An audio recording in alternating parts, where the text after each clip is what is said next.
Not a scientist. I'm not an expert in footballs. I'm not an expert in football measurements. I don't want anyone rubbing them, putting any air in them, taking the air out. To me, those balls are perfect, and that's what I expect when I go. I can't short on the football. It's so goddamn hard about holding on to it. November 3rd, 2025, and we are rolling into week 10 of the regular season. Double digits. Welcome back, Lamar Jackson and Brock Bowers. Pour some out for Jaden Daniels and Tucker Kraft. The NFL trade deadline is tomorrow. Trades to get paid are going down all the way up until 4 p.m. tomorrow in real life. The NFL is filled with a bunch of really good teams, and how things are going to shake out in real life is anybody's guess. Things might not be much different in your fantasy leagues as well. So let's rise and grind.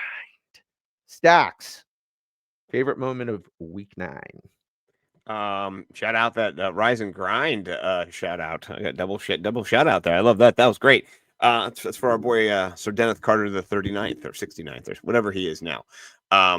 Yeah, you know, there's a lot of great moments this week, but also a lot of terrible moments. And I mean, the Chicago Bears Cincinnati Bengals game, from the very moment the game kicked off, I tweeted out that I'm in danger. Ralph Wiggum on the bus. I said the total in this game. And it said, I'm in danger. And it was like immediately that game was 40 something. And I love that. I love that the Colston Loveland popped. I love that they couldn't tackle him. I love that afterwards, all the Bengals players got angry at the other Bengals players, and Chase Brown was talking shit, and Jamar Chase was just, unhappy and stuff. So I like all that. Like, I like all that drama, because it's a great story where you have Joe Flacco, like you said last week, pick him up, still not rostered enough, still out there just slinging it, like QB2 in the overall last week, him and Caleb, QB1 and 2 in that shootout. And he's doing his part. It's just like, I'm doing my part. And then gets to the defense, and it's like, I'd be like, I didn't do shit, and they didn't do shit. They didn't tackle nothing. So yeah, man, I'm hyped. I'm hyped about that game. Caleb Williams, what a great game for him too. And the memes and the tweets are great. They're like, how did you let a man wearing a purse and nail polish beat you, at your home stadium? Like, what are you doing, Cincinnati? So, I love it. I love all that drama and shade and all that good stuff. So, what about you? What tickled your fancy this fantasy week? Favorite moment of week 9 was going inside to speak with my wife, who on the way home from church had been turning my own children against me as a fantasy analyst, and throwing not a ton, but throwing some shade at Brock Bowers, right? And I went inside at overtime. You're crying at this point because you love Brock Bowers. I understand. You love Brock. You're defending him. As I did on the opening segment of last week's show with you. And, you did. And I was going to circle looking back forward to that bet. Looking forward to that bet that we got. I know, for real. $1,000 is gone.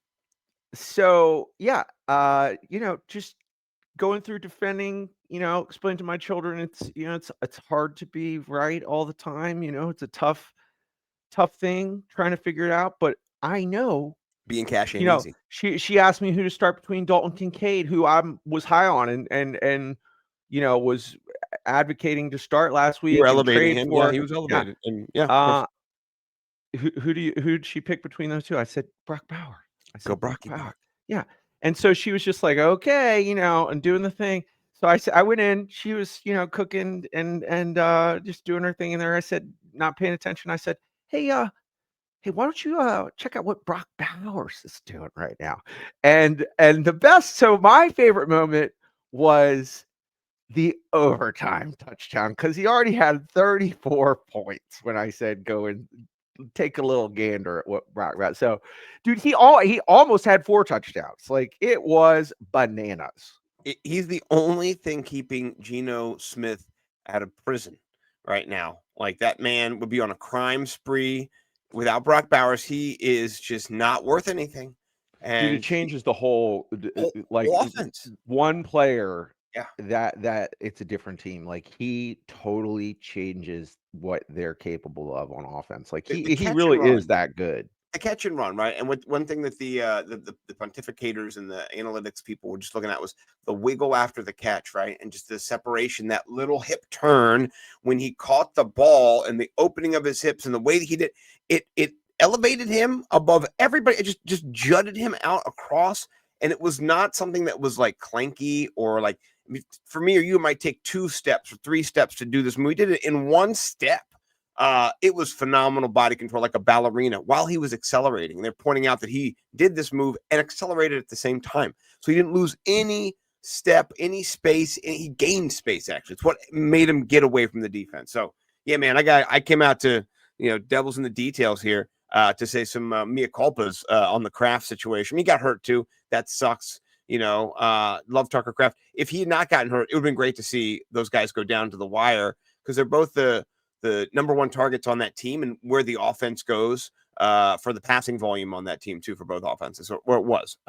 So yeah, pour some out, but you're right, man. And I like when you're right. It's good. It's good. Well mean, even going back to that bet, let's say Tucker Kraft's available for the rest of the year and Brock Bowers has missed a whole month. And really the games before that wasn't at full strength. He's only 30 points behind Tucker Kraft. Like, yeah, he was going to catch him fast. Yeah, I bet you would have. Like, that's what I was saying about the Brock Bowers situation is like, I just didn't know how long the knee injury is going to last for. I think that's the main thing. Well, no, but we were arguing, should tight ends be drafted around like rounds 1 or 2? And your position is I don't like to do it. And I said, I get it, but there are.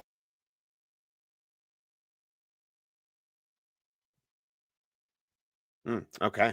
I agree with you. There are exceptions. I believe it dropped out on that. And the exceptions are Brock Bowers is what Cash Collins was probably going to say. And I don't disagree with him at all. I've been won over. I have to say that performance, the butt touchdown, one-handed butt touchdown, particularly, you're getting your cheeks in. That was a cheeky play. So I'm sure my guy Cash Collins will be back in a second. I don't want to jump into the next segment, but here's how it works on our show. We go, first we just introduce to talk a little shit, recap whatever the week it is. Then we get into trades to get paid. These are sell high, sell low, buy high, buy low trades that you want to make. Trade deadline coming up in the real NFL, also coming up probably in your league in the next couple of weeks. Normally it's before Thanksgiving. So we'll get into that. Then we're going to get into the wire. And that is the pickups for the week. People that you want to stash, upcoming defenses, things like that. And then after that, we'll roll into elevate, mitigate, eviscerate. That's where you take a look at what players you're going to start, sit, and cut each week. We like to make our own spin on it. And then after that, we're going to jump to DFS Stacks of Cash.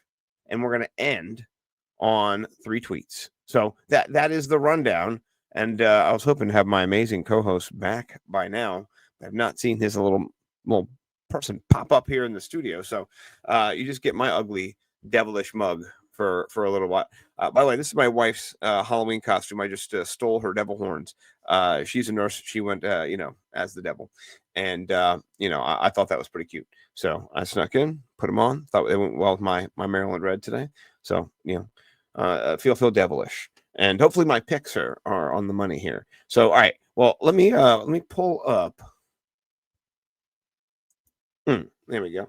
Okay. So I'm going to jump into my first trade to get you paid.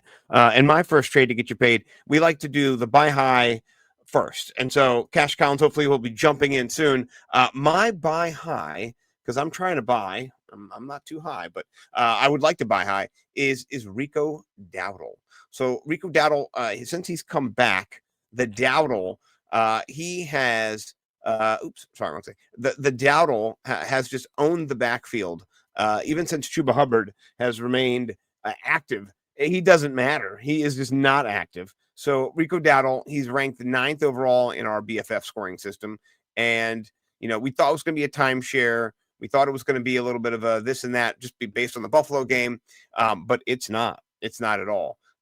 New Orleans, coming up. Not a great rush defense. Well, they're okay, but not if you're getting 25 carries. The man's rushed for over 100 yards 3 times. And personally, I'm hey, what's going on, brother? Yeah, I don't know what's going on. I think I'm just doing my phone now. So Did your internet crash? I have no idea. It's Okay. weird. It's not. I don't know.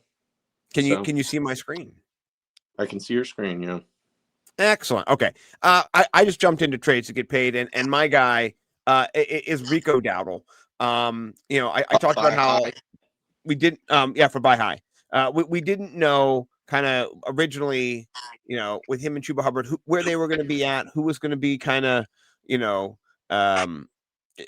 how that backfield split was going to look like. But Chuba Hubbard looks like he is on the way out, and they're riding with Rico Dowdle. Rico Dowdle, I was saying over 100 yards. It's his third game in 5 over 100. And in these games, he's averaging 5.2, 6.8, 4.6, 6.1, 9.0. So I want this. I want this. So I just think he's somebody who, if this continues to be the trend, he's going to have that RB1 weekly opportunity, and he won't get it every week, but they need him desperately. So I'm into Rico. How about you? 100%. Yeah. It was interesting watching Chuba come back and the NFL powers that be on the coaching staff realized the same thing that all us fantasy players realized. Not saying Chuba's bad, but Rico Dowdle's better. I mean, he's just better. So let's get him the ball. And I think with Chuba back and Dowdle doing what he did in this last game, like it's now. I mean, in the beginning of the season, thankfully all my Chuba teams, I grabbed Dowdle. I was able to grab Dowdle. So,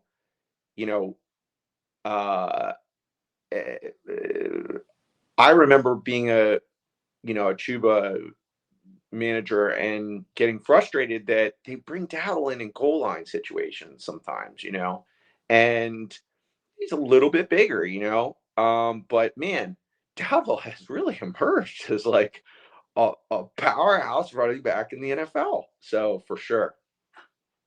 Yeah, and I was going to say that Dowdle has in not he's played, but not being the starter, but in the games he started, right? I mean, overall, he's got 5 touchdowns to 3 to Chuba Hubbard, so he already has more touchdowns than him. He's got more yards than him. He's got, 30, 38, he's got three 30-point games, right? So, I mean, let's say he just cools down and gets you 20, 15, 18, 20. That's what I need that, right? So, but he gets a lot of the rock, and that team's got a good offensive line, and they rush the football well. Even though, I mean, I thought that their defense played really well against Green Bay as well. So, it's a team that wants to run the football, and Bryce Young's not great at quarterback. They know that, and so they're like, we're gonna Rico Dowdle you now, and they do, and they just run over you. So, I want them. So, how about you? Who's your buy high? I'm going with Jaylen Warren, dude. Oh yeah. Yeah, just loving what I'm seeing out of him. And the main thing I'm really digging is that when Arthur Smith is behind the controls, at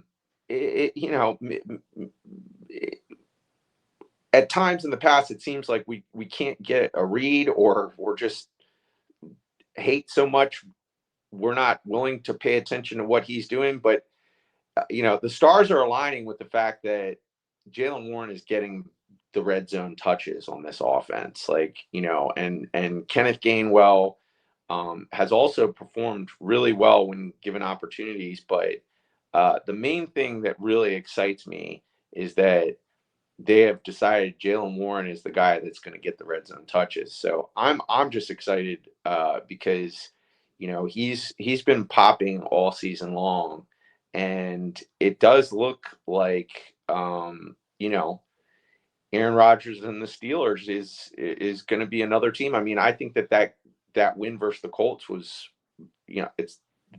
they're legit, dude. I mean, that's a really, really good football team. And for them to come out with that win, I think it's a big deal. And, I think, it's not a crazy week to buy high on Jalen Warren.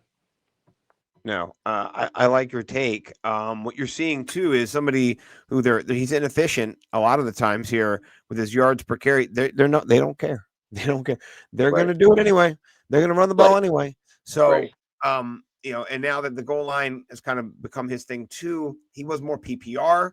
Now, if you got PPR and you have goal line opportunity, that's good. I like both those things. So, as the owner or the roster of Jalen Warren, yeah, I agree. I'd want to get him too. So, all right. I'll let you double back. DP.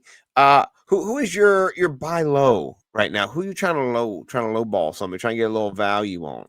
Okay, I'm ready to buy low. It's not it's not a super low week, but man, like I said, welcome back, Lamar Jackson. I'm ready to buy low on Zay Flowers, who 11.4, I think, in PPR formats.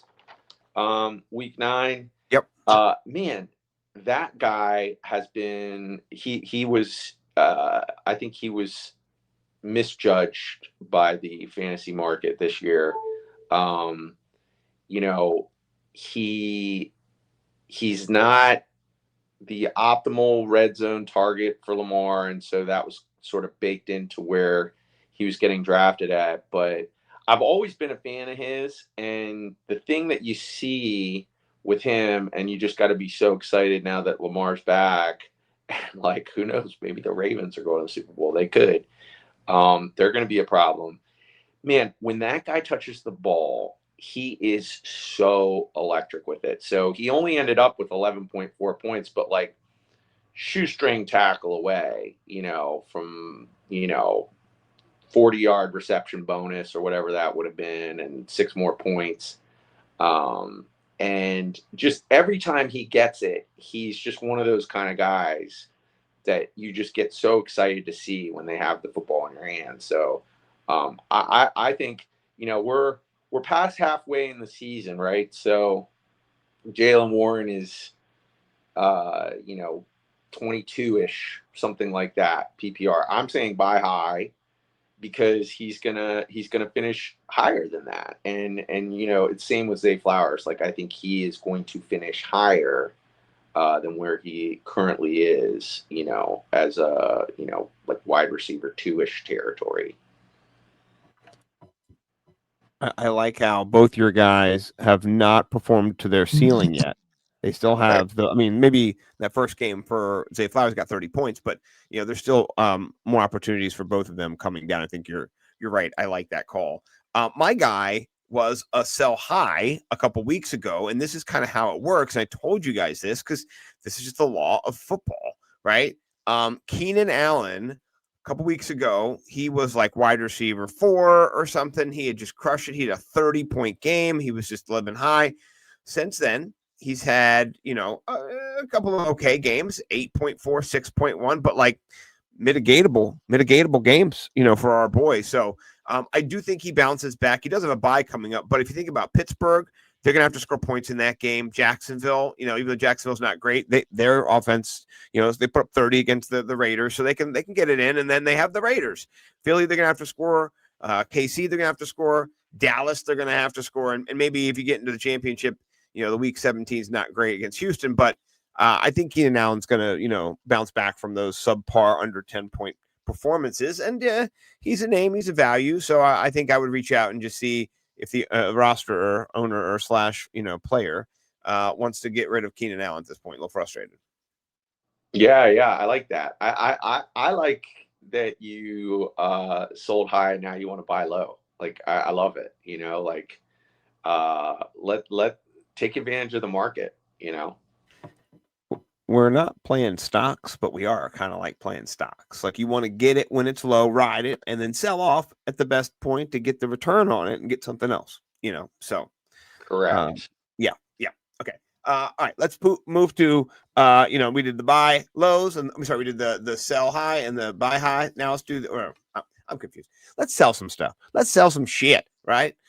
Look at all my shit. Let's sell some shit. Who are you selling high this week? Who are you high on?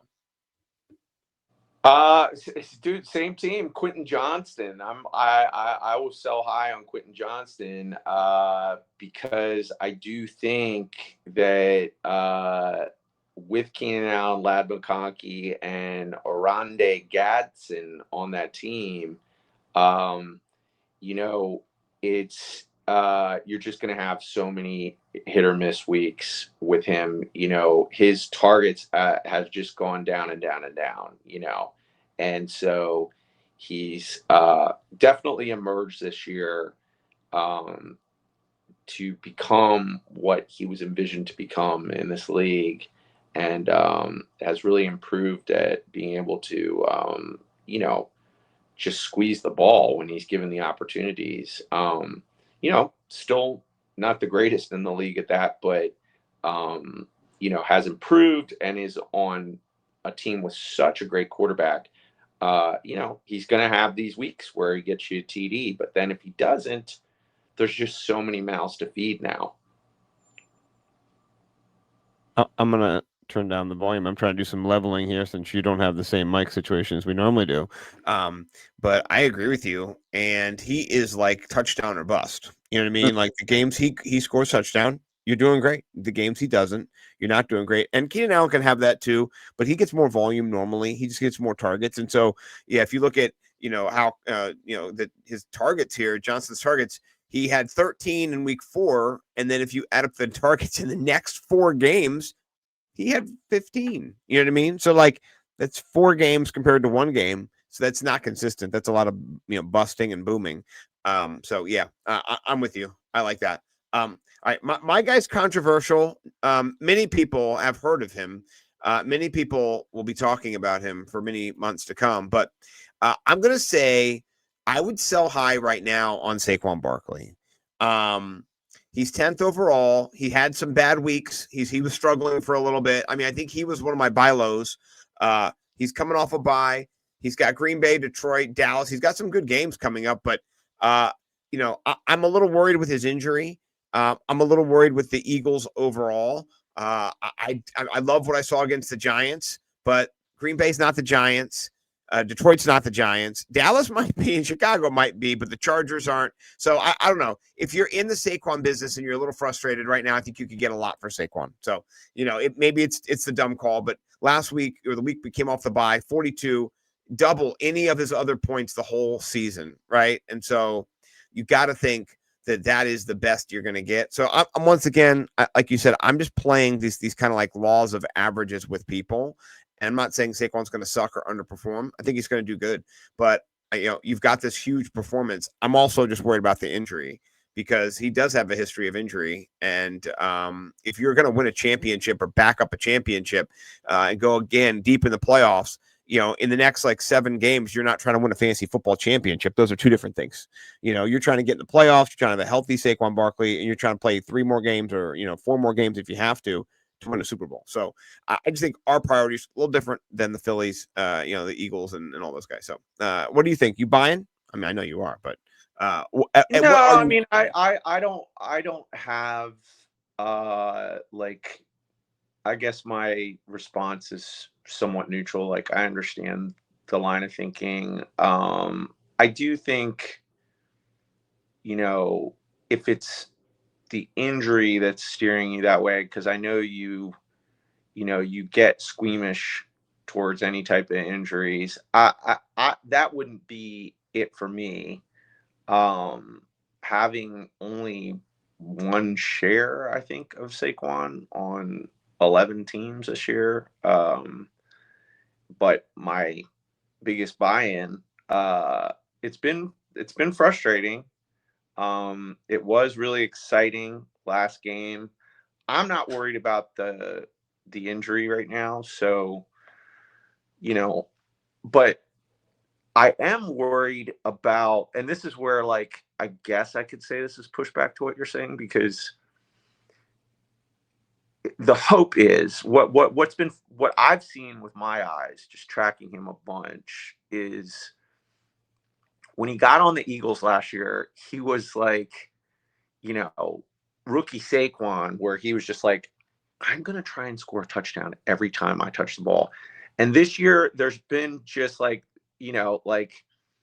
maybe like a Super Bowl champion malaise where he's got like sort of that Kelsey in him where he's like, I just need to stay healthy and, win games.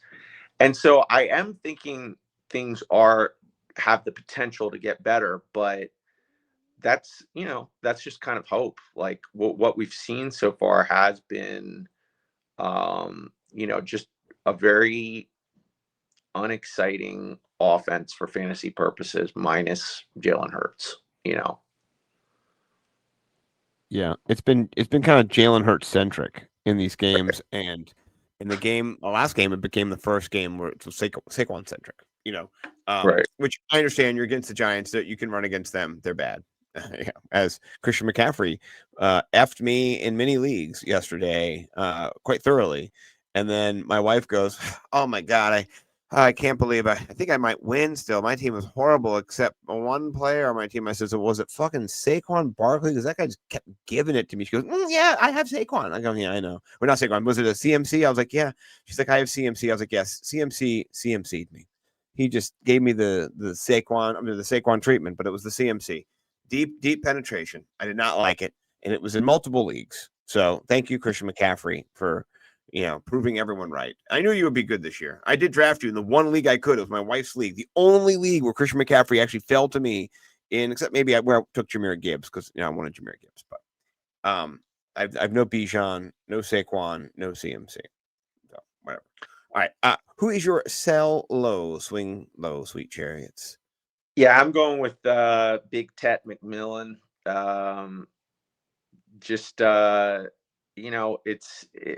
As you're saying with Rico Dowdle, it's just the keys to them being able to stay competitive right now is forcing the ball through the ground game, and he's just not getting, the talent level is there for sure, but he's just not getting really enough opportunities for me. And he's popped at times, so I don't think it's a horrible sell low because I think people will buy.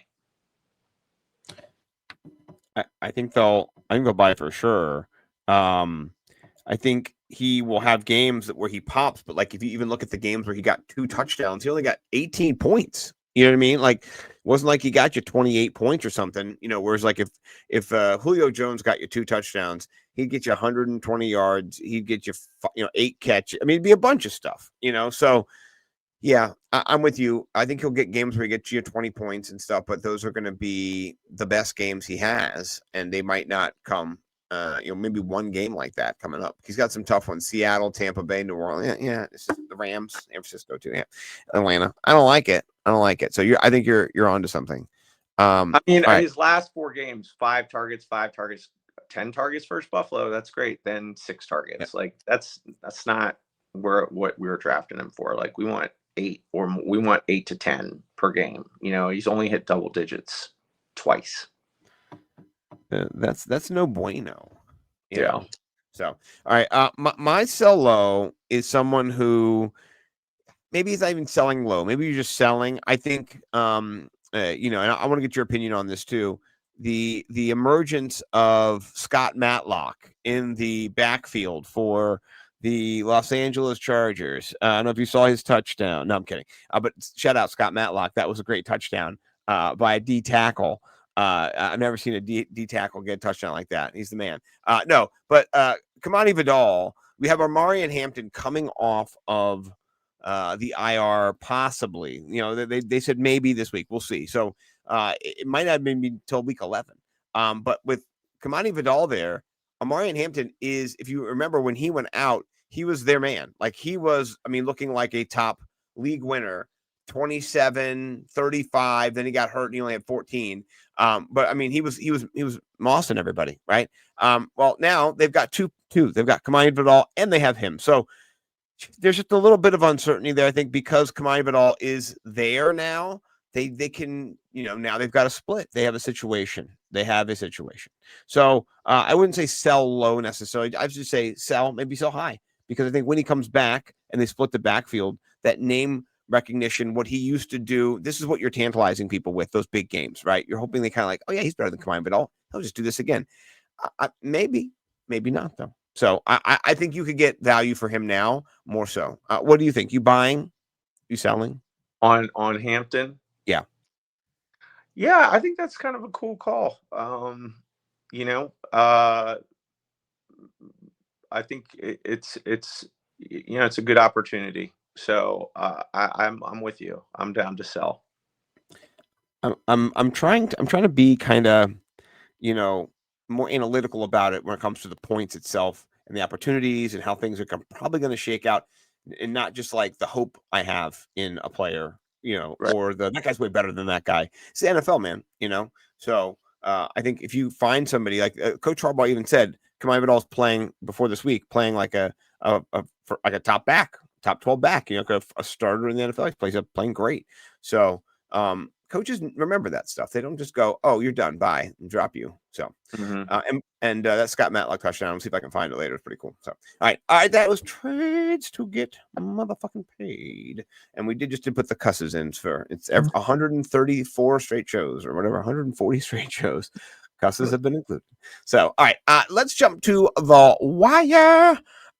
Who are you wiring, good sir? Who are you trying to pick up this week? We'll start with QB. And Aaron Rodgers, Joe Flacco, dude, they're still out there. I think Sam Darnold is still under 50%. Yes. Balling out, dude. Balling out. But those are the ones for me, man. Aaron Rodgers, 37% owned in ESPN. Flacco still 32% owned, dude. Break the bank on big old Joe, dude. I mean, you just gotta love it. Like, he's doing everything we've always wanted people to do when they're playing for the Bengals. Like, throw the ball up in the air to T. Higgins. Like, he's gonna get it, dude. I mean, to me, that's the best 1-2 combination in the league. I think you can make a strong argument for CeeDee Lamb and Pickens. But I'll take Jamar Chase and T. Higgins over any 1-2 in the league, dude. That is just throw them the ball. Yeah.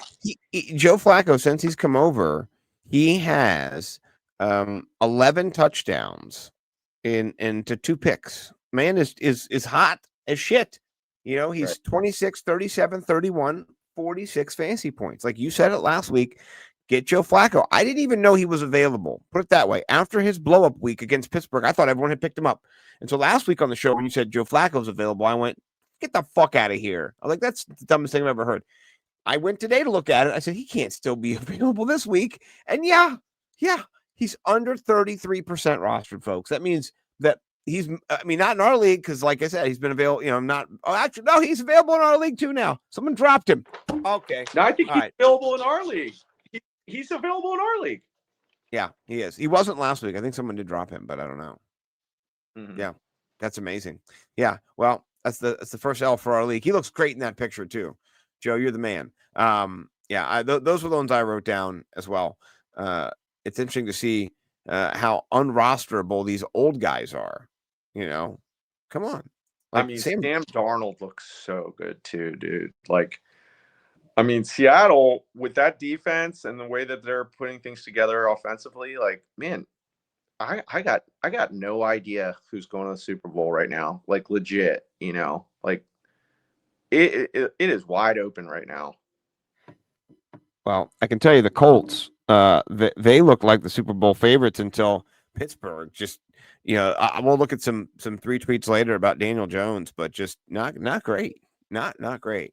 So, all right, let's talk RBs. And if you're not in the Manungai business, I don't know what you're in, because I think this is the guy to pick up. I'm not sure what Swift's injury is going to be, but Swift does have a history of injuries and being injured for games here and there. And the Bears, they got another winner here, Manungai. He was just, propping up the fantasy DFS lineups that I was limping around in. I had no Joe Flacco, but I had some Monungai, 27 points, 176 rushing yards, 6.8 yards per carry. Didn't even have touchdowns, right? Was just running the decimal backing it, and he's having almost 30 points. So you got to love Monungai. I'm going to break the bank on him if I can. Yeah, I He's think 66% rostered though. Like he's already. Yeah, He's, I don't know. you I know, think you gotta. DeAndre Swift going out, like everybody jumped on it, you know. It is true. Well, DFS for sure, but get the 33% who have not gotten it. That's just that's a crime. That's a crime. Yeah. So who besides him? Who's your next guy? I mean, I didn't really see anybody, that was really underowned besides Chris Rodriguez. Yeah.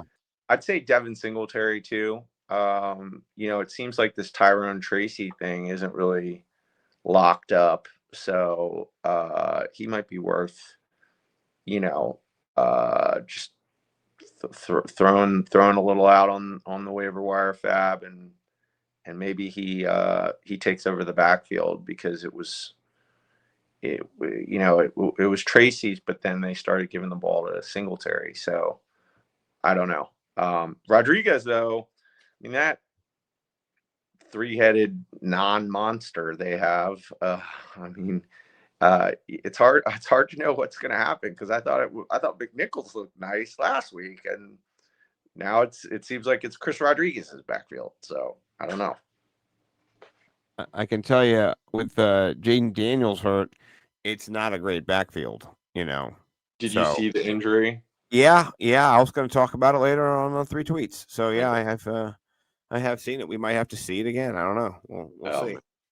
Yeah, not great. Not great. Maybe we won't have to see it again, but yeah, I'm discouraged. I think Chris Rodriguez has a little bit of the edge here at times, but then Bills looked fluid. It's not great. I'm not into this backfield right now. It's kind of gross, but yeah. Basil Tootin could be a factor for people as well. I don't know how rostered he is. Let me check and see right now for Jacksonville. Yeah, he's 20% rostered. He got 10 touches. So if you're getting 10 touches, I think you got to be considered. Anything happens to ETN, you should be a Tootin. So it's not somebody I'd start, but I'd stash, not a stash, right? Not start, but a stash. Yeah. So wide receiver. Who you wide receivering? I think Parker Washington is still out there in a ton of leagues. So you have like 11 targets in the last game. I think Travis Hunter's situation, really, kind of cements the value for Parker Washington. So, and then how do you say his name? Shamir DK? Is that how you say his name? I mean, he just continues to pop. Dude. Like I had fun. Week after week. I had fun with Shimmery Dyke. Yes, last time Shimmery Dyke, but we all love Shimmery Dyke. But yeah, Shamir DK. I looked it up too. It was just I wanted to say Shimmery Dyke, but whatever. He does look good though. Shamir DK. I'm in. Yeah. I mean, he's the wide receiver one on that team, dude, for real. So I mean, Calvin Ridley will come back, but I mean, he took one to the house for kickoff, or punt. I forget which one it was, but he's definitely emerged as a 2025, into week 10 waiver wire guy that looks like is going to be valuable. Yeah, I like your call. I would also encourage people to get Alec Pierce, who is always consistently available in leagues. And I know Daniel Jones has his hiccups and he wasn't great, but you can't deny Alec Pierce is a person on the team who he throws the ball to. And the last time he threw the ball to him 13 times, so the last 3 weeks, if you add them together, 28 targets, he's averaging 9 targets a game almost. So I know it's not sustainable, but let's just say he averages 6 targets a game going forward. That's good. So I think Alec Pierce should be rostered by now. That's just, that's my thoughts. So Yeah, for sure. I mean, I don't think that game is anything like, it's football. And I think the Colts are going to be a problem. Like, they turned the ball over 4 times and they were still like making a run. You know what I mean? Like, that's pretty impressive. Like, they're a good team. It's hard to win a game if you turn the ball over 4 times. Daniel Jones came back to being old Daniel Jones. So I would say maybe only on one play. For sure, one of the picks was like, hey, but I think that was like at the end of the game. Like, a lot of them were like, really, Pittsburgh was putting a lot of pressure on the O line. Like, they did a really good job getting to him. So that, I'll say he wasn't doing a good job moving around like he has been in most games, for sure. yeah, no, he's not, and I think he got strip sacked as well by TJ Watt. So Right. yeah, tight ends, Colston Loveland finally popped. There we go. Now we get it. Now we understand. We didn't know before. Now we do. And only took the Bengals to help us see. But I think this just marks the end for Cole Kmet and the emergence of, the Loveland. He's, definitely the guy to get this week. And he's got good matchups against the Giants. Pittsburgh's Is he the coming top up. waiver wire out of the week? I probably, Yeah. right? Yeah. I think so. I mean, if Monunge's available, maybe I don't know him and Monunge. Well, yeah, if Monunga is available, but Those 2 guys. It depends on your need as well. So, yeah. And I think I'm not sure if there's any other tight ends that I would grasp for. Theo Johnson's still available for the Dalton Schultz. I mean, if you have Tucker Kraft, I think you can't get Loveland. Luke Musgrave, I think, is a good ad as well. I mean, he's not going to pop off like Kraft, but he'll step in and he'll do his thing. He'll be viable at times. He just can't. He can't trust him. He'll be week to week. He's just not going to have those big performances. But the way that offense works, like, he was the man. Like, Kraft took it away from him. You know what I mean? Like, it is true. I remember when it was Musgrave, like, and then he got injured. So, like, I think he could be a valuable piece on that offense. Word to Big Bird. Who you getting for defense this week? I think there's one I like, but besides that, I'm not sure. I mean, the Browns, dude. Browns playing the Jets. They're under rostered. ESPN, I think they're like 29%. It's probably, the a la carte, defense gets dropped type situation because the Browns defense is really good. I mean, I'd take the Browns or the Jets. I'd take either one of those defenses, so. I like it because I couldn't look at the schedule. I couldn't figure it out. I'm like, who am I picking up? Because the Bucks, I don't want to play against Patriots. Falcons, I don't want to play against the Colts. I mean, it's just a bunch of the better defenses who might be available. I don't want to play the Rams against the 49ers. Whatever. So yeah. Okay. All right. Well done, sir. All right. Let's jump to Elevate, Mitigate, Eviscerate. All right. We'll start with Elevate. Who is your QB that you're propping up this week, and why?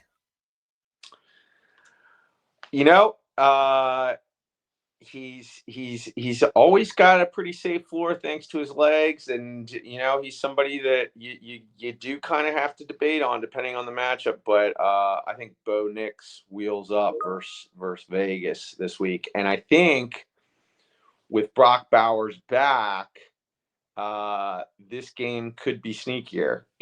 I think Vegas could potentially put pressure on the Broncos, and that this game, could be fun. Like, there could, I'm expecting Bo Nix though to need for speed, possibly, maybe. What's that? The need for speed, possibly, maybe. You might have to. You might need it. Yeah. Like, I don't think that this is going to be, how Vegas has been throughout the season. I think, Yeah, they looked good yesterday. They're still going to lose, but Yeah, well, the total's 8.5, so that indicates they're going to have to throw the football. They're more than a touchdown underdog. So that sounds like throwing the ball. And I think it goes over the 41. I think it is one of those like 27-20 games, 27-21, something like that too. Yeah, no, I like that. Good call. All right, mine too. It might sound like obvi, but last week we did mitigate him. Maybe the week before we mitigated him, and that was Caleb. 2 weeks ago, we mitigated Caleb Williams. He balled out. He was the QB1, but he has these back and forth. He's a QB10 overall, but he'll oscillate between.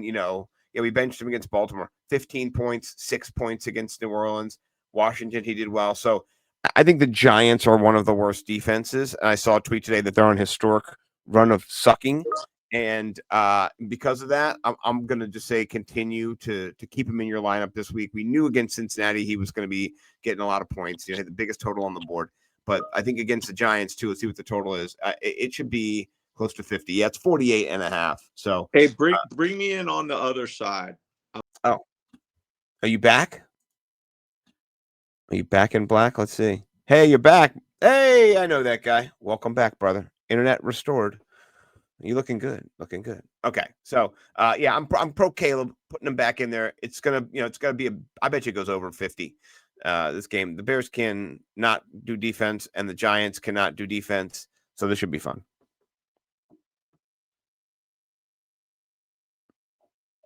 Can you hear me? I can't hear you, by the way. Yeah, just so you know. Means we can't hear you at this time.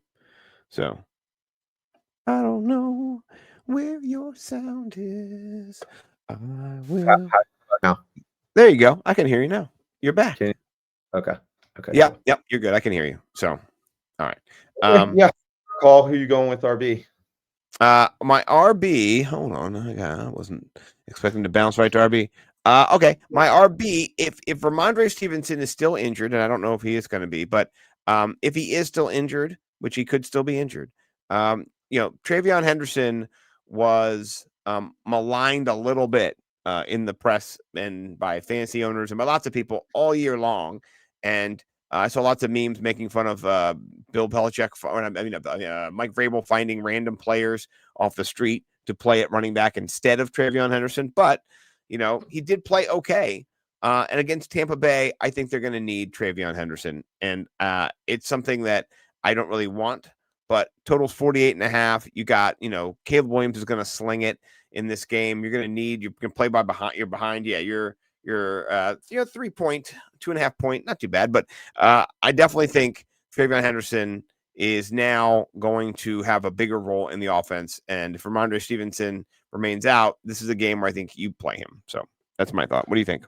Totally. I mean, I was debating between him as my guy or RJ Harvey. Both two rookies that are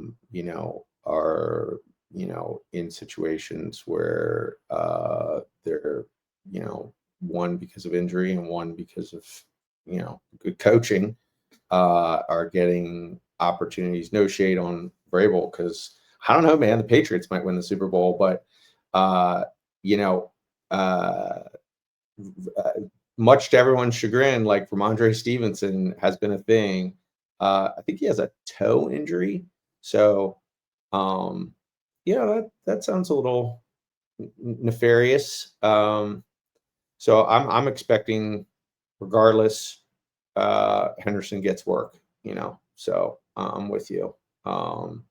And I also think RJ Harvey, for my guy, is, he's becoming what we wanted him to be, in a Sean Payton offense.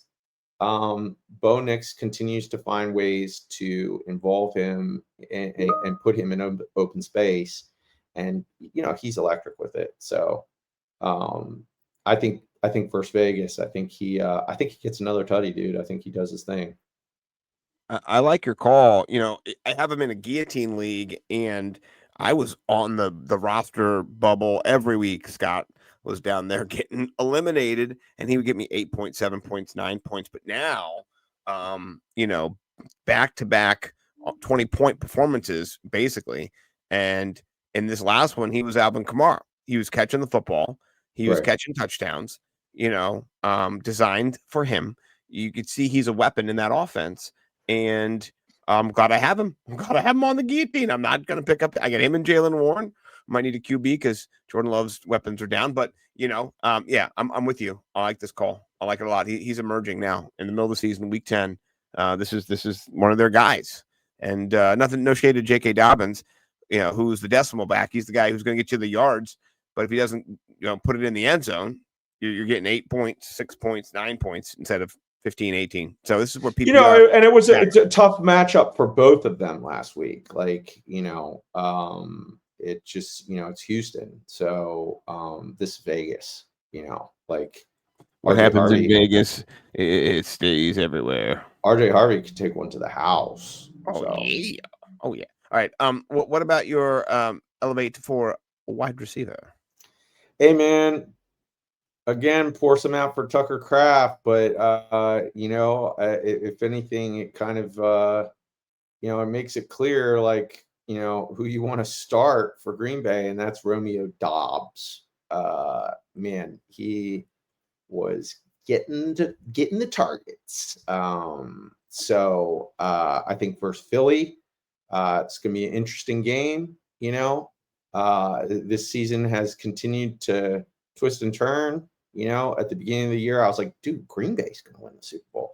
I don't necessarily feel like that anymore. But at the very beginning of the season, I thought Philly was going to win the Super Bowl. So this is going to be an interesting game. And Green Bay is going to have to get him the ball. If they don't find a way to elevate their passing game without Tucker Kraft, they are going to lose this game by double digits. Yeah. So I'm with you. I think this is a good call. My elevate at wide receiver. Well, I've got two of them. And so I'll do one as a deep dive, and then I'll do one as a revenge. And so the revenge, I think, is very sexual. It's very cathartic. If you remember last year, the Commanders went into Detroit and they pummeled the Detroit Lions and they whooped up on them. Well, that ain't the case no more. Detroit is going to destroy the Commanders, and they're going to revenge them, and they're going to do terrible things to them, and they're going to show them up, and they're going to do all the bad stuff that you do to somebody who is down and you are up. And I think it's wheels up for Jamison Williams. And, he did score you some points last week. He scored a touchdown, his third of the year. He's, didn't get a bunch of targets. 6 is good, though. And in a game against Minnesota, 6 is good for Jamison Williams. We will take that. Yeah. They lost the game too. So, they were trying to win. They needed him. He was in the game. I think against Washington, they rebound. They take out some of the frustration from last week's loss and last year's loss. And I think he goes off. So that's my call. And I'm somebody who I will trade for him. I told you that like last week. I wish I would have traded with you, knucklehead. But he's somebody he's just good. He's good. And Dan Campbell knows how to use weapons, and he's ruthless. And I think he's going to unleash him and unleash everybody. Like, I love everyone in this game. I like Amon-Ra. I like him. I like David McGarry. I think they're going to score 55 points, So, anyway, what say you? Are you going to play him this week or no? Yeah, I like your call. He was actually somebody that I was thinking about mitigating, and I was like, I'm not going to say mitigate him. I don't have a strong feeling about that. And now that you're making me think about that actual game and the weakness in the Commander's secondary, I mean, you saw multiple wide receivers for the Seahawks just go ham, right? Like, Torrey Horton had 2 touchdowns. Like, yeah, I think this is a great call, actually, with Jamison Williams. I just have Jamison Williams, just SAD syndrome, seasonal affective disorder of 2025. Like, it has been a rough goings here. So I have some trauma. I have some Jamison trauma. But when you actually think about, they did make a point to have some communication with him and the OC, and that he needs to be more involved in the game. And then we see a game where he gets 6 targets and a tutty. Plus, this next matchup is very favorable for him. I actually love the call. Excellent, excellent. Please use it to your advantage now that my season is sunk with my Tucker Craft loss. Continue on, my brother. Go on without me. So, okay. My tight end that I'm going to be. But my other call, by the way, I wanted to tell you my secret call was Darius Slayton versus Chicago, because he's somebody I want to talk about in DFS later. He's their long range guy. Wandell Robinson is who they throw it to. Wandell Robinson's ADOT's like -1, so he doesn't get any depth of target. They just turn and chuck it to that guy. But Darius Slayton's more downfield, a little bit more downfield. So if anything happens, that's my you got trash on your waiver wire, go get Darius Slayton. He's going to be getting some targets this week. So, all right, tight end. Who you got? Who ends are tight for you, man? Man, this guy has just continued to do his thing, and it's dicey because this offense has been hard to predict. But just the trend of this year is that Dallas Goedert, when they're in the red zone, he's a thing, dude. Like they run all those weird little sneaky fake tush push plays with him too. And this is a big game, dude. So I think Goddard eats in this game. Green Bay, I think, is a really solid defense. They do struggle against the tight end statistically. So that bodes well. And if AJ Brown isn't in, it's wheels up, dude. Like Goddard is going to eat a bunch, but I don't think it matters because of his his proclivity in the red zone. Yeah, I think if AJ Brown's on it and he gets like 11 targets, so right. He's got those like New York Giant games where he's 9 for 11, stuff like that, because he owns the middle of the field. Then they just put him in the middle. It's like, okay, run a post. We'll hit you right in the 15 yards down. He's like, okay, I'll do that. Sounds good. So yeah. I love your call. I wish I still had him on my team, but whatever.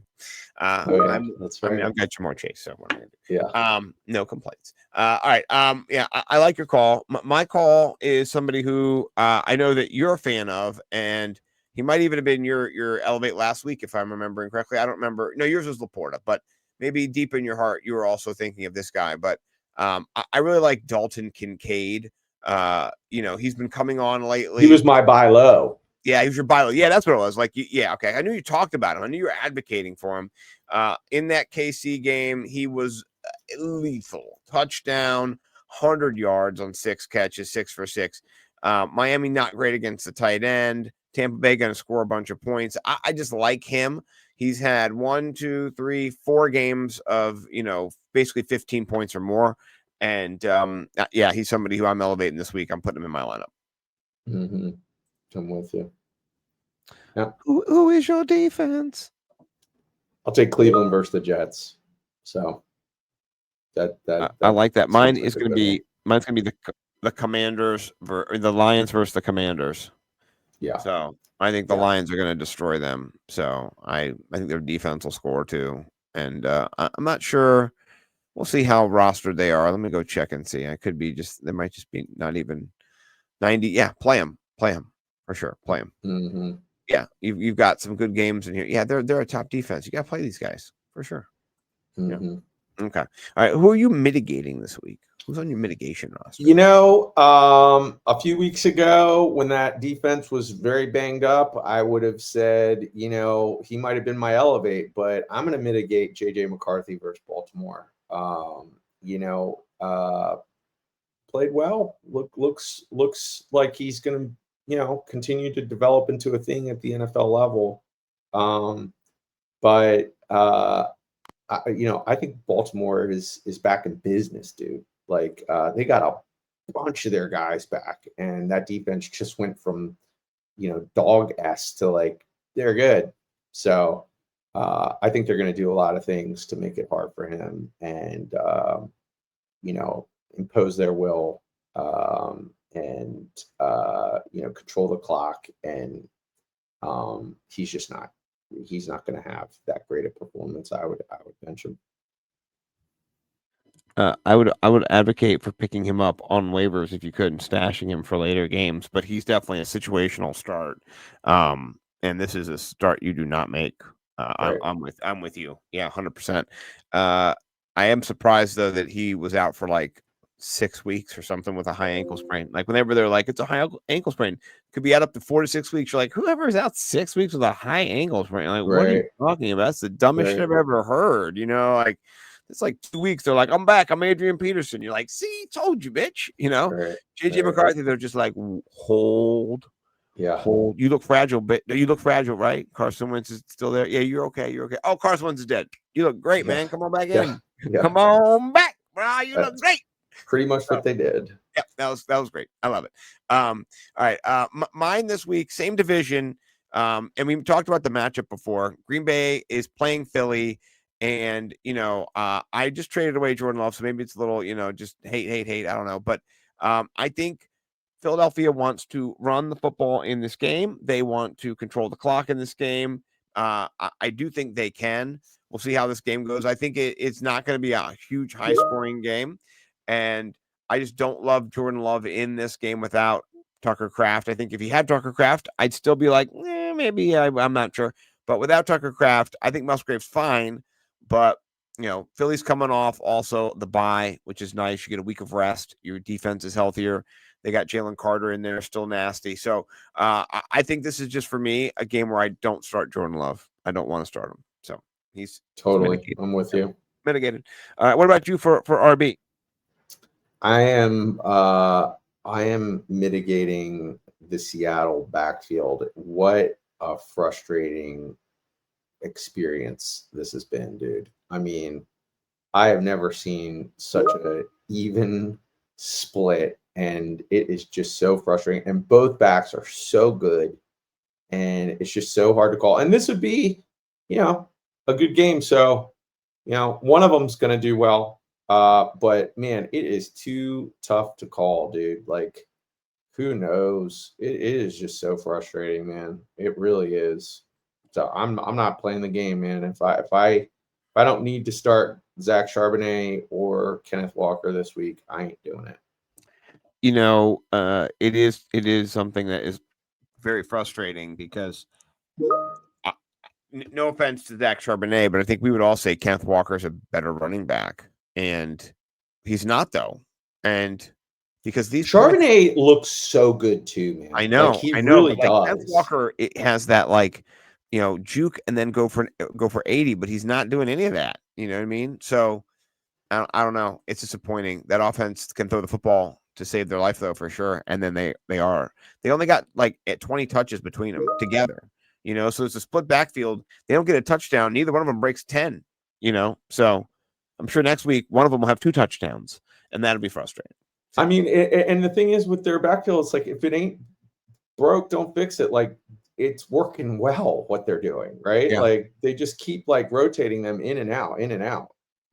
Yeah. I like your call. I too am mitigating a whole backfield, and it is the Washington Commanders backfield against Detroit. I just don't see them getting going at all. I don't care if it's McNichols or Krosky Merritt or Rodriguez.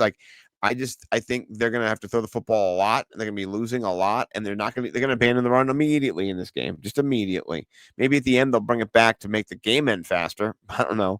Garbage time running, but not touchdowns. I don't think you can put a touchdown on any of these players. So I would mitigate a whole backfield just like you, and it's more because they are not good and their best player is out for a while. So in their QB. I could see the Commanders losing every one of their games for the rest of the season. Yeah, they play Miami, and then all the games are hard. Like the Giants, even though the record's bad, they're not easy. I could see EB having a meltdown this year. They could easily just finish the season with 3 wins. So yeah, I don't want any Commanders on any of my teams. None. So Debo is probably the only one, or Zach Ertz. I think he's going to keep eating too. Hopefully we'll see. But yeah, no, thank you. All right, what about wide receiver? Who are you mitigating? I said pick him up. pick him up and put him on your bench. Parker Washington versus Houston. Man, that Houston D is so good, dude. So I'm unless you're a star, I'm gonna look elsewhere. Unless you're one of these first round wide receivers, I'm gonna think about benching you when you play Houston, dude. Houston, yeah. I mean, Cortland Sutton got benched in a lot of people's lineups last week. I mean, right. Yeah. Thankfully he had that touchdown, but that was it. Yeah. I'm with you on that one. He was almost my mitigate, but I found someone else who I think deserves mitigation, and that is Rashid Shaheed. Surprisingly, a top wide receiver 2 this year. You wouldn't even have known it, but I'm going to mitigate him against Carolina and J.C. Horn. I just don't see the long ball getting through. Like, that's what his bread and butter is, those deep shots, those long targets, where he's getting the Giants game is the one game he kind of blew up. I just don't see it coming against Carolina. Like, they're a pretty good defense. And, yeah, the over-under in this game is 40. It's gross. So this just might be a straight Rico Daddle session. And, no thank you. No thank you to Rashid. So, yeah. All right, what about you for tight end? TJ Hawkinson, man. Just no confidence starting him, like I said, Baltimore's back. That defense is back. They got their guys back playing linebacker again. I can't do it with TJ this week. I'm not going to disagree with you. I'll just let you know he's my Eviscerate at tight end. So okay, yeah, I guess I agree with you. Yeah. I'm going to be sitting all of the Pittsburgh tight ends because I don't know which one to start, and it's too much for me. Like, they're playing the Chargers, pretty good against tight ends too. I don't know if Farmy's going to go off Washington or Jonnu.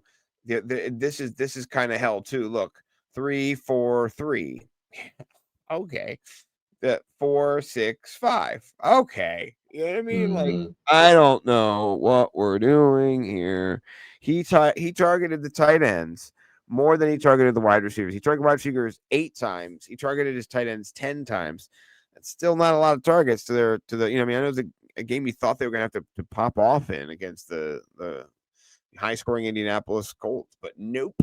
And these guys, none of them went off. So I'm just a little worried. And if you can tell me which one of these guys gets you a touchdown next week, which they could, but I mean, they probably won't. I will give you money so that you can let me bet that, and then I can make lots of money, So hey, the fun one to start is Darnell Washington. Yeah, it's just so fun to watch that guy. I put him on my National Tight Ends Day parlay, and he fudged me. Fudged me. So yeah, no, all right, I feel you. What about the defenses? Who you mitigating for defense? Green Bay versus Philly. Man, Yeah, Philly, I like it. I like that. Philly is Philly. They're Philly. Yeah, I'm doing the Bucks versus the Patriots because the Bucks are pretty good defense, but against the Patriots, I don't. Drake May can chuck. He's legit. He's legit. So yeah. All right. Are you eviscerating anybody? I've got some eviscerates. I don't have a ton, but it looks like after week 1, I was pretty high on Keon Coleman. I'm definitely ready to eviscerate that guy. Just too many options, and you just don't know what's going on, and he's not doing what it looked like he was going to do after week 1. And then Darnell Mooney also. Somebody I drafted in late in rounds this year, and it's just been a giant disappointment. So I'm ready to eviscerate both those guys. I can co-sign all of those evisceration papers, and then I'm also going to eviscerate CJ Stroud, he's like 60% rostered at QB. Why? Like, he's not good. He got concussed too, so yeah, you can pick him back up. Probably, I don't think he's going to play this week. He's not. No, he's not. He's just not good though. He's 19th. You know what I mean? He's not good. Sorry, kids. And then Nick Chubb. Oh, that's my Nick Chubb burp right there. Nick Chubb, terrible. Just not good. 3.1, 4.5 points. Just no. I mean, Woody Marks is right there with him. They're racing to see who can be the shittiest back on that team. So I'll take 10 Woody Marks. I'd rather 10 have for him for sure. 27. Not great either, though. Like that, their O It is line. Denver, trash. though. I know, but their O line is trash. I much rather That's have why Woody Marks is the one, because he Yes. gets the PPR. Agreed. You know. 100%. So yeah, and then TJ Hawkinson, and then Travis Hunter. Pour some out for him. Sorry, Trav. But you know, you're done. It's over. So yeah, good smile though. Brighten up the days. Look at yourself in the mirror and just count your money. So, hope you get back. Playing both ways. Thought you weren't going to get hurt. That's crazy. You know. Yeah. So all right. DFS Stacks of Cash. Is that correct? Did I wait for it finally? Oh, I'm hiding. I gotta hide. I've got some riffraff in here. I'm sorry. Excuse me. All right. I've already put our money in, or not. Or I put our not money, but I've already got into our contest. Our $3 is pending. We're low on funds. We've not won a lot this year, but we'll get there. Who is your platinum stack for our DFS Baker and Emeka Mbuka, 13.2. Gotta think Tampa Bay is foaming at the mouth for this game, coming off the bye and coming off, not optimal performances. I think this is, it's going to be a fun game. It's going to be a tough game, but I think that's a strong platinum right there. Yeah, I like it. 13.2. Not bad. Not bad. I've got one that is I think it is 14.3.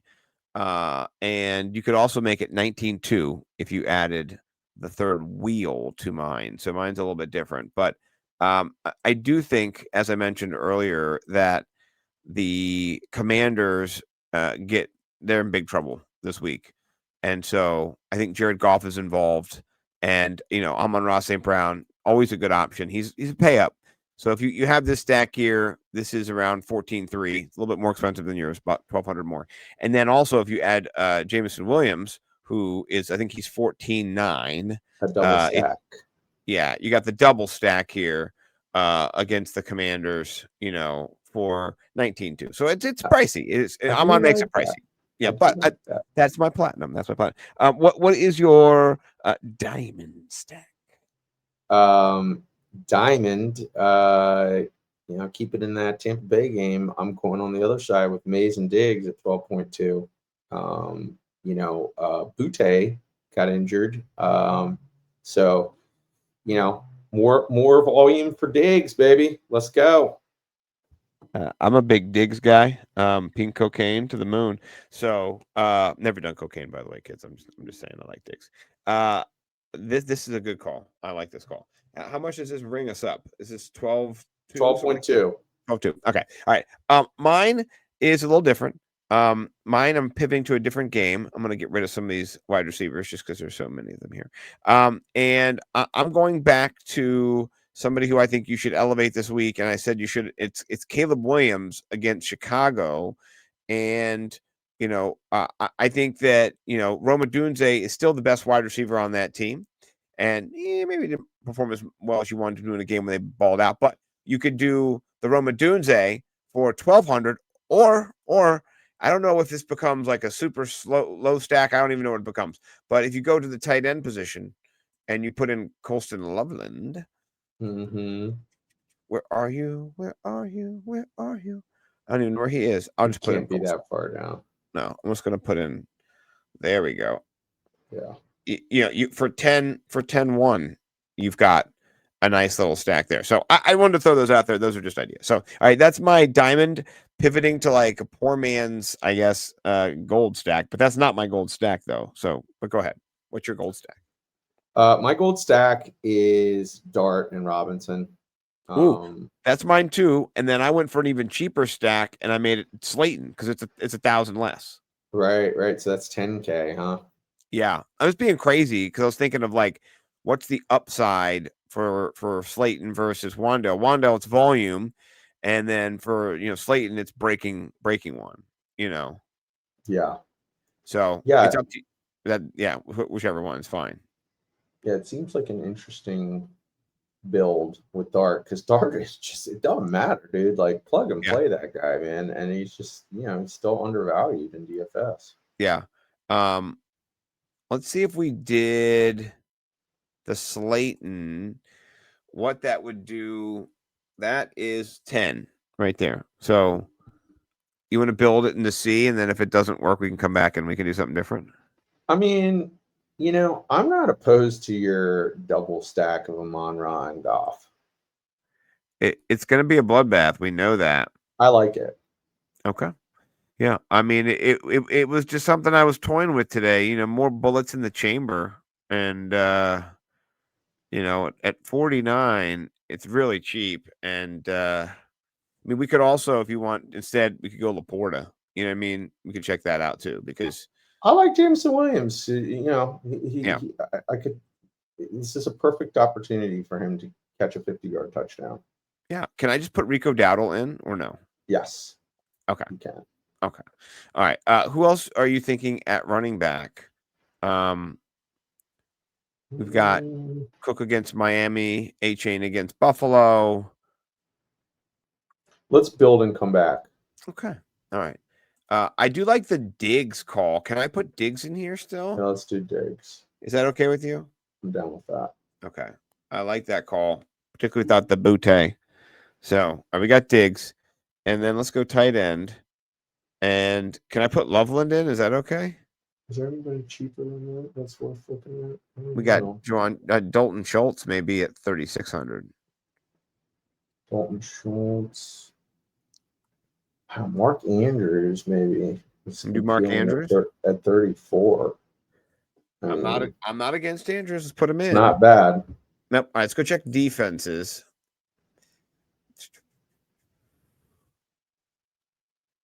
Defenses, they're making you pay. The Browns 29. You want to do the Browns? Yes.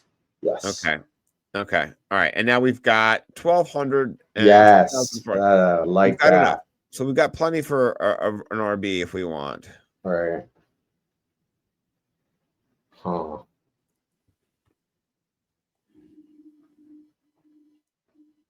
If we do H-hand, We could definitely do we have $5K left for a flex. Yes. Let's put H in, and then let's look and see what the flex options are.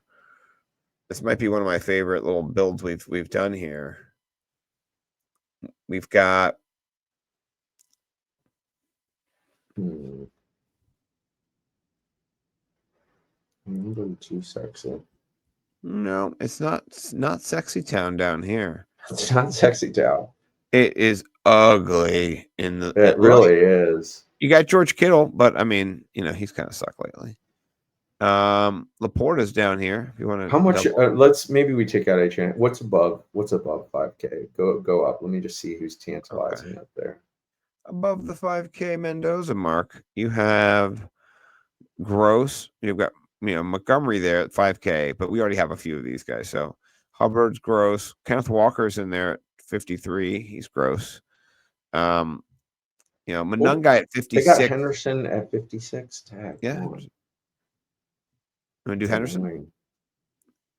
Okay. Let's do it. We could definitely do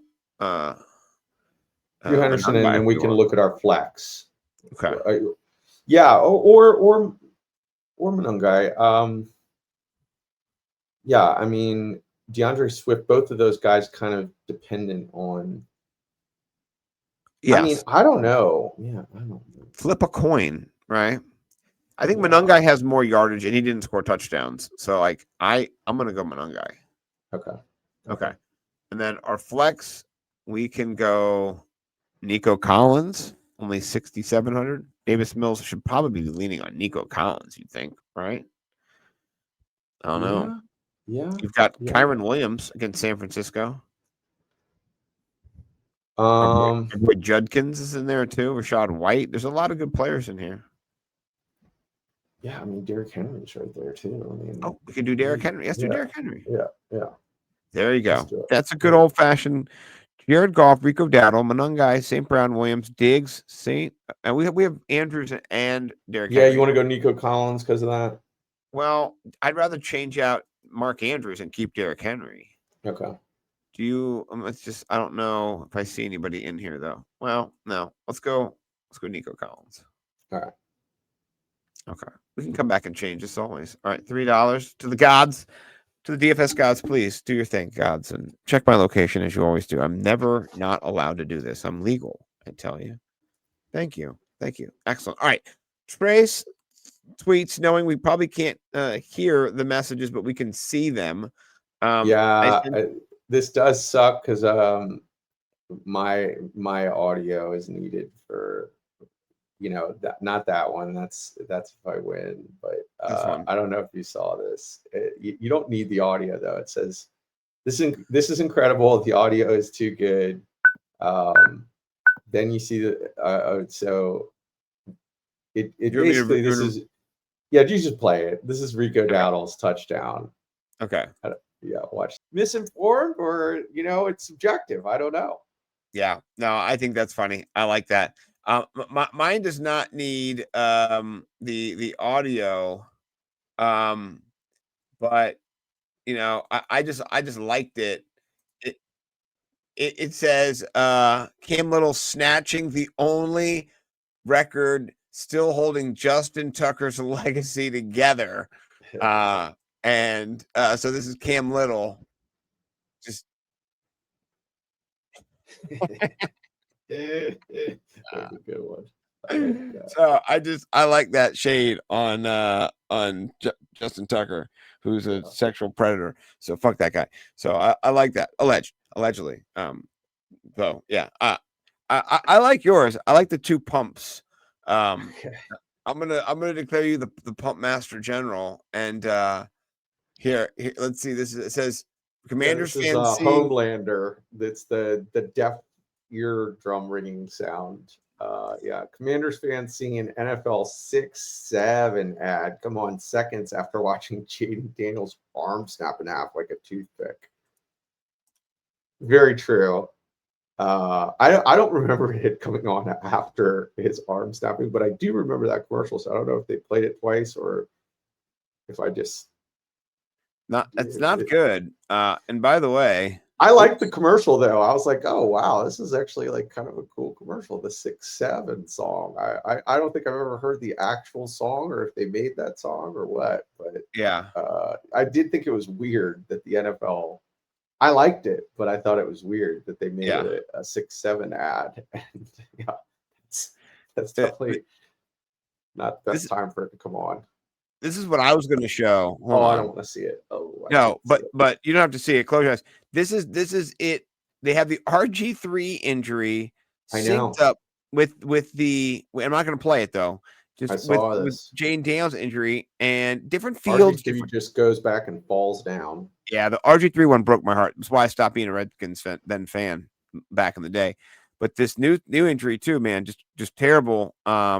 People said maybe they've been cursed. So I don't like that stuff. But I wanted just to say interesting. Yeah, it was like the same yard line. They both not great. So all right. I think that is that does it for us for right now. I'm pretty sure. Yep, that's it.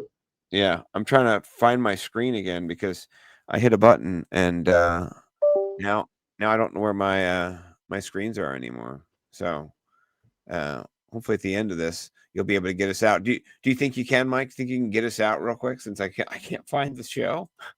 Gotcha. All right.